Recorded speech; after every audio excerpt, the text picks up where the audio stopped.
May 5, 1943. The North Atlantic raged with fury. U-604, a Type 7 sea submarine, slid beneath the waves.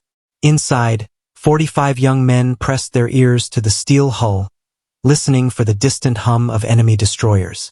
Every sonar ping, every shadow in the water, could mean death. Lieutenant Zur C. Hans-Joachim Romlow, eyes fixed on the periscope, fingers trembling over the controls. For the men of the Kriegsmarine, the ocean was both battlefield and grave. By the spring of 1943, the hunter had become the hunted. The German U-boat, the Unterseeboot, was Hitler's weapon of terror beneath the waves.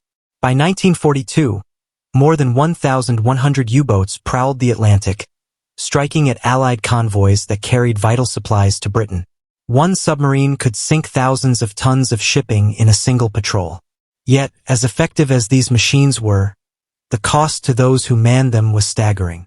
40,000 men served on U-boats during World War II. By war's end, 30,000 had perished, nearly 75% of all crews. Steel and torpedoes could not protect men from the vast, cold expanse of the Atlantic, nor from the relentless hunters above the waves, Allied aircraft, escort carriers, and sonar-equipped destroyers. 1943 marked a turning point. The Allies cracked the Enigma code. Convoys became shields of steel, bristling with escort ships. The hunters had become the hunted. Once, a U-boat could surface at night, silent and unseen. Now, radar, sonar, and the sky itself betrayed them. Captain Carl Friedrich Merton of U-68 recorded in his log, "We are ghosts no longer.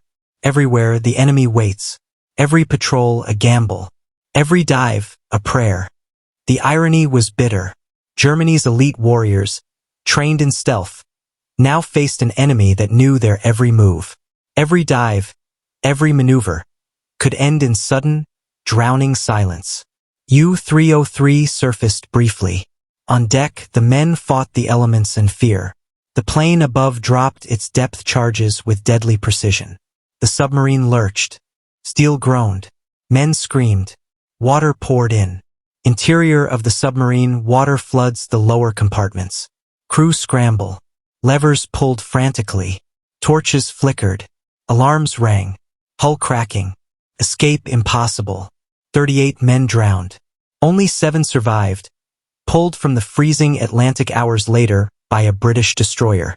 This was the fate of U-303, but it was not unique. Patrols became death sentences. By the end of 1943, Allied anti-submarine tactics had reached deadly perfection. U-boat crews vanished beneath the waves faster than replacements could arrive. Montage of U-boat wrecks, sonar maps marking thousands of lost vessels, personal letters from families back in Germany. 75% of German U-boat men never returned home. Young lives swallowed by the Atlantic, their names etched in steel and water. They were soldiers of shadow, fighting an invisible war against an enemy that could see everything. In the end, the ocean remembered them, even when history almost forgot. They sought to dominate the seas.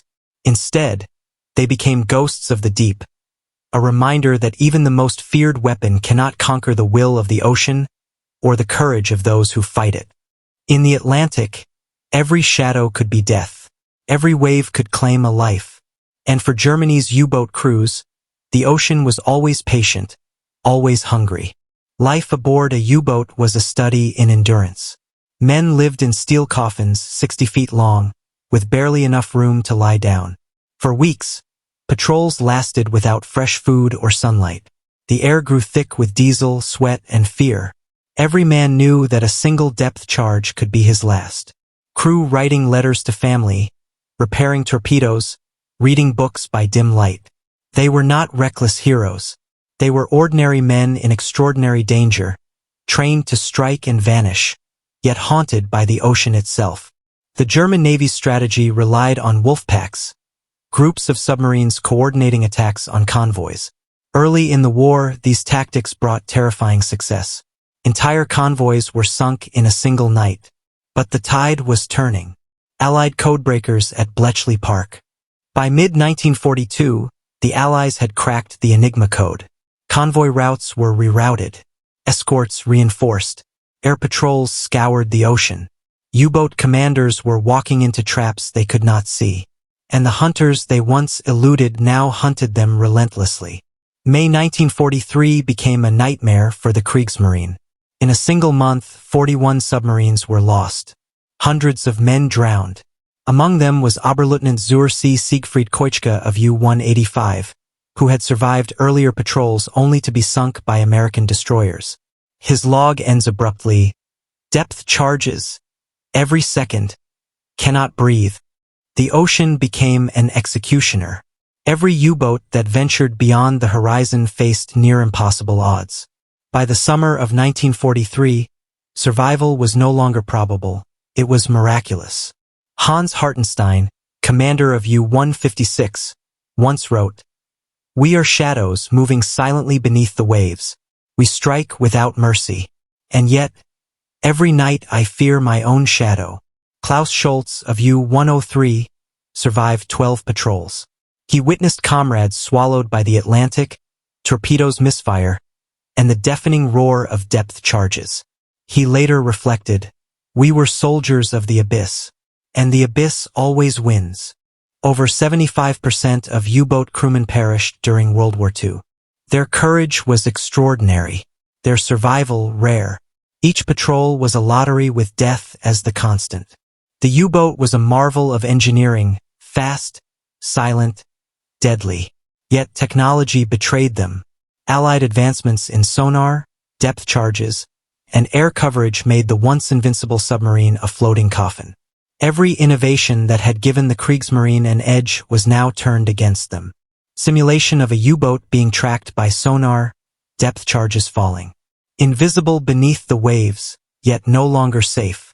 The hunter had become the hunted, and the ocean, a graveyard. By late 1944, the U-boat fleet was a shadow of its former power. Experienced commanders were gone, replaced by young men barely trained. Submarines slipped from ports into icy waters, often never to return. Out of 1,100 U-boats deployed during the war, nearly 800 were sunk, taking 30,000 men with them. Some survived, battered and scarred. Many did not. And for those left behind, the ocean claimed more than lives. It claimed hope. In 1943 and 1944, the Atlantic became a graveyard for the Kriegsmarine. Convoy SC-130, in May 1943, saw Allied escorts destroy 6 U-boats in 1 week. U-505, commanded by Captain Axel Larsen, was captured by the Americans in June 1944. A first in history, giving the Allies access to Enigma machines and secret codes. Inside U-505 as it's boarded by American sailors. Crew detained, some in shock, staring at their vessel being claimed. The irony was inescapable. Germany's most advanced submarines, built to dominate the seas, were captured or sunk. The very tools of terror became trophies of the Allies, each capture a symbol of the changing tide. By mid-1944, the Battle of the Atlantic had decisively turned in favor of the Allies. Lieutenant zur See Werner Hartenstein of U-156 sank dozens of Allied ships, yet later faced moral dilemmas when civilians were caught in attacks. Some U-boat men survived multiple patrols, only to see their comrades vanish. The ocean claimed them all, slowly and inexorably.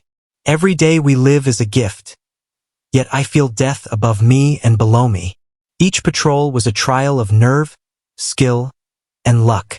And yet, for thousands, the end came swiftly. A sudden explosion, a torpedo strike from above, or the relentless crushing weight of the Atlantic. By war's end, 30,000 U-boat crewmen had perished. Nearly 75% of those who entered the submarines never returned. The Atlantic was a silent witness to their courage, fear, and sacrifice. Their names, lost beneath waves, etched on memorials, tell a story of devotion, bravery, and inevitability. Those who survived carried the scars of a war that demanded everything and gave little in return. For decades, they recounted the terror, the camaraderie, and the haunting emptiness of a steel tube beneath thousands of feet of water. The U-boat war reshaped naval warfare. Sonar, radar, convoy tactics, and codebreaking define the modern ocean battlefield. But the legacy is human, not technological. The lessons of the Atlantic are etched in loss, sacrifice, and courage. Every sunken hull is a tomb. Every name a reminder of lives claimed by war. Peaceful ocean waves at dawn. The surface calm, hiding the graveyard below. The ocean keeps its secrets. Beneath its waves lie the dreams, fears, and bravery of tens of thousands of men.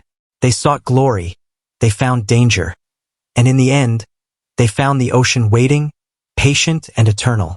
75% of Germany's U-boat crews never returned. They were ghosts of the deep, soldiers of the abyss. They faced the most relentless enemy imaginable, not only the Allies but the unforgiving Atlantic itself. And yet, in their courage we see a stark reminder. The ocean yields to no one, and the cost of war is measured not only in victories, but in the lives it swallows beneath the waves. Dedicated to the memory of the men who served aboard Germany's U-boats during World War II, lost but never forgotten.